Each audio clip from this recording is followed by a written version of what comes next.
안녕하세요. 콩나물맘 여러분, 콩나물쌤 전병규입니다.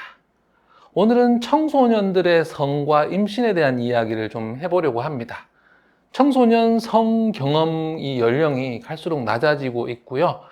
고등학교를 졸업하기 전에 성관계를 경험하는 학생의 비율, 역시 크게 증가했는데요. 피임약을 사용하지 않고 성적으로 활동적인 10대 청소년이 1년 이내에 임신할 확률이 90%라는 충격적인 연구 결과도 있는 만큼 이번 영상 끝까지 시청하시고 올바른 자녀 교육 해주시기 바랍니다.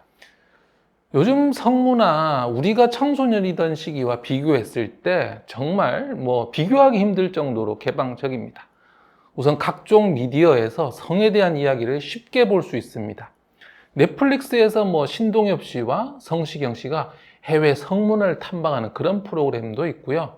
유튜브에는 성을 소재로 한 개그와 토크가 아주 넘쳐나고 있죠. 게다가 성을 소재로 이야기를 풀어가는 이런 경우를 넘어서 아예 성인용 동영상도 인터넷에서 볼 수 있는 그런 세상입니다. 물론 성인이 성인물을 즐긴다는 것에는 아무런 문제가 없습니다. 다만 이런 성인물이 청소년에게 무방비로 노출된다는 게 문제인데요. 앞에서 말씀드린 이런 성인용 콘텐츠를 청소년들이 찾고 이용하는데 사실상 큰 어려움이 없습니다. 예전에는 청소년이 성인 비디오와 잡지를 구하려면 돈을 가지고 시내 중심가로 가서 판매자를 찾고 이렇게 하는 등 구하기가 매우 어려웠어요. 그런데 지금은 친구에게 이야기 조금 듣고 주소만 알면은 혼자 방 안에서 스마트폰으로 바로 접속할 수 있게 된 거죠. 이렇게 성에 대한 이야기가 자연스러워지고 성인용 영상과 이미지에 대한 접속이 쉬워지면서 어린 나이에 성관계를 경험하는 아이들이 굉장히 많이 늘어나고 있습니다.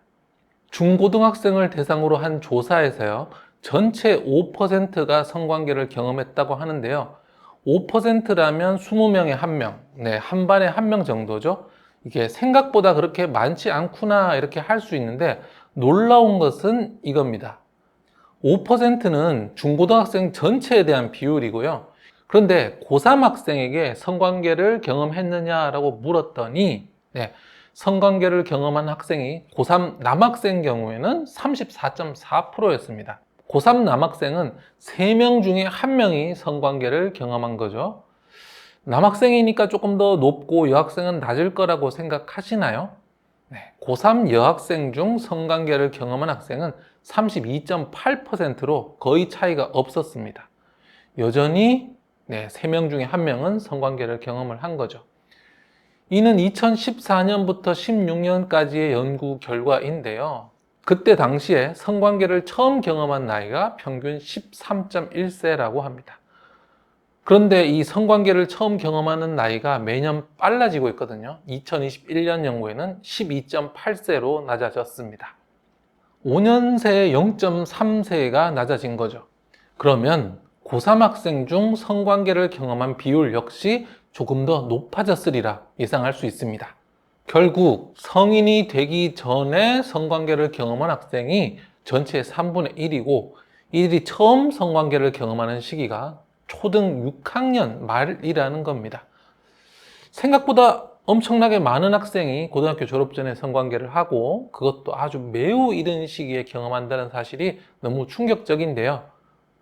게다가 미국의 한 연구를 보면 더욱 주의해야 합니다. 피임약을 사용하지 않고 성적으로 활동적인 10대 청소년은 1년 이내에 임신할 확률이 90%라고 합니다. 그러니까 피임을 하지 않으면서 주기적으로 성관계를 하는 청소년은 거의 대부분 1년 안에 임신을 한다라는 이야기죠. 물론 미국은 우리보다 훨씬 더 개방적이니까 우리나라는 이만큼은 되지 않는다고 하더라도 아이들이 원하지 않는 임신을 하지 않도록 주의해야 할 필요가 있습니다. 성관계를 못하게 막을 수 없다면 피임이라도 하면 그나마 다행이라고 여겨야 할 그런 지경인데요. 그런 측면에서 이제 성교육은 순결 교육이 아닌 피임 교육으로 바뀌고 있습니다. 물론 성관계를 하지 않는 것이 최선입니다. 자기 인생을 책임질 수 있는 성인이 될 때까지 이걸 유예할 수 있다면 가장 좋겠는데요. 하지만 이게 부모가 아이를 어떻게 묶어둘 수가 없습니다. 24시간 감시할 수도 없고, 무작정 뭐 겁주고 혼내고 하는 것도 요즘 세상에 맞지 않는 방법이죠. 오히려 그렇게 하면 할수록 아이는 반대 방향으로 튀어나가니까요. 그렇기 때문에 아이들이 스스로 성에 대해서 깊이 생각하고 행동하도록 유도해야 하는데, 그런 점에서 유의 깊게 살펴봐야 할 연구가 있습니다. 바로 일찍 성관계를 하고 임신한 아이들에 대한 연구인데요. 제가 이 연구를 보다가 굉장히 놀라운 점을 하나 발견했습니다. 바로 10대 임신한 여자아이들에게서 보이는 놀라운 공통점인데요. 바로 아빠와의 연결고리가 약했다는 겁니다. 아빠와의 연결고리가 약했던 여자아이들이 10대에 임신을 하는 경우가 많다는 거죠. 하나 오해하시면 안 되는 게, 아빠와 연결고리가 약하다고 해서 무조건 임신을 한다, 임신을 많이 한다라고 생각을 하기보다는, 다만 청소년 임신을 한 아이들을 조사해 보니 대체적으로 보통은 아빠와의 연결고리가 약하더라, 그런 공통점이 있더라라는 이야기입니다. 아빠와의 연결고리가 약하다, 도대체 무슨 뜻일까요? 다양한 측면일 수 있는데요. 첫 번째는 정서적으로 좀 멀다. 또 두 번째로는 물리적으로도 멀리 떨어져 있다. 또 아빠가 실제로 사망을 했거나 그런 없는 경우를 포함해서요. 어떤 방식으로든 아빠와 연결되지 않은 10대 여자 청소년이 임신을 더 많이 한다는 겁니다. 자, 왜 아빠와 연결고리가 약하면 청소년 임신으로 흘러가기 쉬울까요? 저는 크게 두 가지 측면에서 그 이유를 생각해 봅니다. 첫 번째는 바로 아빠가 주지 못한 남성적인 모습에 대한 결핍입니다. 아빠라고 하면 우리는 한 가정을 지키는 사람을 떠올립니다. 그리고 엄마는 가정을 보살피는 사람이 떠오르죠. 이것을 또 고정된 성관념이라고 생각하시는 분도 계실지 모르지만 그렇지 않습니다. 공격성을 띠는 테스토스테론이라는 호르몬 분비가 더 많은 남성이 물리적으로 가정을 지키고, 또 사람과 유대감을 띠게 하는 옥시토신 분비가 더 많은 여성이 자녀와 남편을 좀 사랑으로 돌보고 케어하는 것은 인간이기 이전에 동물로서도 자연스러운 생물학적인 자동적인 반응입니다. 그런데 인간 사회가 다변화되면서 아빠가 엄마의 모습을, 엄마가 아빠의 모습을 더 가지려고 하는 게 인간 사회의 모습이죠. 어쨌든 아이는 이런 엄마와 아빠의 양쪽의 모습을 보면서 아빠, 엄마의 성 역할에 대해서 배우게 됩니다. 그리고 아빠와 엄마가 주는 각기 다른 방식의 사랑을 경험하면서 세상을 이해하게 되죠. 그런데 아빠와의 연결고리가 약한 아이는 남성이 주는 사랑과 남성적인 모습에서 결핍을 느끼게 됩니다. 물론 이를 오빠나 삼촌 같은 가까운 다른 성인 남성을 통해서 얻을 수 있다면 조금 더 나은데요. 그렇지 못할 경우 남성성에 대한 결핍, 그리고 남성성에 대한 과도한 동경으로 인해서 남자의 관심과 사랑을 받는 것이 인생에 있어서 매우 중요한 미션이 되어버릴 수 있습니다. 아빠와 연결고리가 튼튼한 아이는 그런 남성성에 대한 결핍과 과도한 목적이 없죠. 그렇기 때문에 가족 이외의 다른 남성과 건강한 관계를 유지할 수 있습니다. 반면에 아빠와 연결고리가 약한 아이는 가족 이외의 남성에게서 남성성을 느끼고 싶어 하기 때문에 건강하지 못한 관계로 이어질 수 있죠. 그리고 이 건강하지 못한 관계가 결국에는 성관계와 임신으로 연결되기 쉬운 겁니다. 자, 이제 두 번째입니다.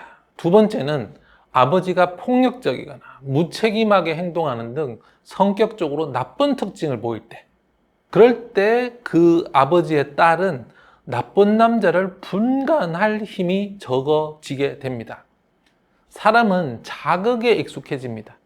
처음 들어오는 자극은 늘 강한데 이게 자극이 지속되면 익숙해지고 나중에는 결국 그 자극을 느끼지 못하게 되죠. 제가 사무실에 이렇게 디퓨저를 놨는데요. 처음에는 그 향이 엄청 강하더라고요. 근데 지금은 전혀 제가 느끼지를 못합니다.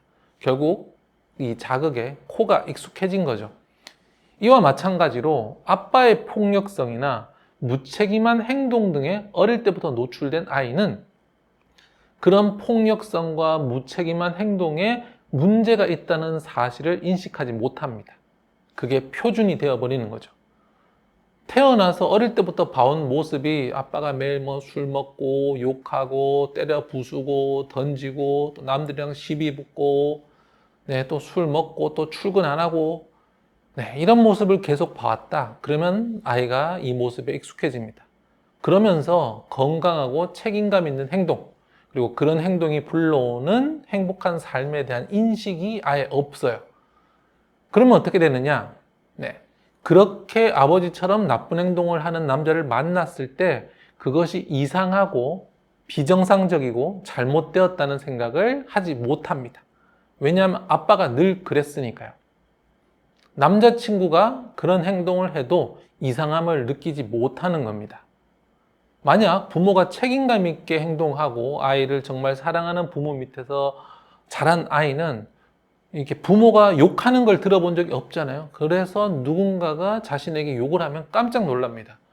그리고 그 사람이 이상하다고 생각하고 그런 사람들과는 관계를 끊죠. 그런데 부모에게서 늘상 욕을 듣던 아이는 누가 자신에게 욕을 해도 아무렇지도 않아요. 늘 듣던 말이니까요. 그렇게 욕을 하고 술 먹고 사고 치고 심지어 자신을 때리는 남자와도 관계를 끊지 않고 계속 이어가게 됩니다. 이상하다는 생각을 못 하는 겁니다. 그리고 역시 뭐 미래에 대한 계획도 없고 임신했을 때 어떻게 되는지에 대한 생각도 없고 또 조심하지도 않는 그런 남자와 아무렇지도 않게 쉽게 관계를 맺고 그렇게 임신을 하는 거죠. 물론 미래에 대한 생각과 조심성이 없는 거는 뭐 사실 본인도 그렇고요. 네, 이렇게 임신을 하는 청소년들이 아버지와의 연결고리가 약하다라는 이런 연구 결과가 있었는데요. 사실 어머니와의 연결고리도 문제입니다. 부모 중 한 명이 친부모가 아닌 경우, 그러니까 양부모나 양아버지 밑에서 자란 경우, 네, 성병에 걸릴 확률이 무려 4.83배라고 합니다. 사람과의 관계가 특히 남학생보다 더 중요한 여학생의 경우 부모와의 관계가 이렇게 좋지 않을 경우 성경험 가능성과 성병에 걸릴 가능성이 많이 높아지니까 주의해야 되겠네요.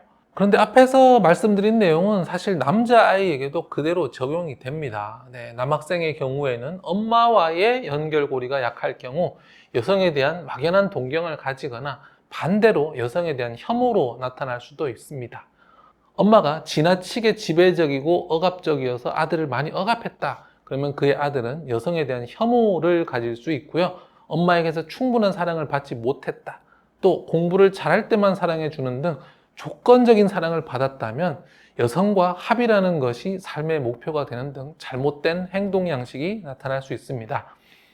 또 남학생 역시 부모와 같이 살지 않는 경우 부모와 함께 사는 경우에 비해서 성병 감염률이 2.23배 늘어난다고 하고요. 네, 문명화된 사회 이전이라면, 그러니까 원시 시대라면 사실 청소년은 성적으로 가장 왕성한 시기가 맞습니다. 가장 에너지가 넘치고 가장 성욕이 넘칠 때죠. 하지만 사회가 문명화되고 성인이 되기 위해서 많은 준비 기간이 필요하게 되면서 성관계를 하기에 적절한 나이 역시 뒤로 많이 미뤄졌습니다. 이는 호르몬으로 인해서 자연적으로 발생하는 욕구를 억눌러 두어야 한다는 말인데요. 이에 필요한 것이 바로 가족 간의 사랑인 겁니다. 부모가 아이에게 충실한 사랑을 건강한 방식으로 준다면 아이는 외부에서 오는 그런 유혹들을 이겨내고 넘길 수 있는 힘이 생깁니다. 반면 가정에서 건강한 사랑을 충분히 받지 못하면 그 사랑과 그 관계를 외부에서 얻고자 하게 되면서 이는 이성에 대한 과도한 호기심과 집착, 그리고 성관계로 이어지기 쉽습니다. 그리고 성지식이 없는 아이들인 만큼 이런 성관계는 쉽게 임신으로 연결되고요. 성관계는 하면 안 된다, 남자 조심해라 라는 말로 아이를 붙들어 맬 수는 없습니다. 아이들은 여러분의 말을 듣고 행동하지 않고요. 마음속에 일어나는 감정에 따라 행동하게 되거든요. 그래서 충분히 사랑해주고 믿어주고 마음을 터놓으면서 가까워지는 것, 그것이 진정으로 우리 아이의 이른 성관계와 청소년 임신을 예방할 수 있는 방법입니다. 아이와 마음을 터놓는 대화와 사랑으로 이런 원하지 않는 임신, 청소년 성관계 이런 것들과 조금 멀어질 수 있었으면 좋겠습니다. 저는 계속해서 좋은 교육 정보로 돌아오겠습니다. 감사합니다. 콩나물쌤이었습니다.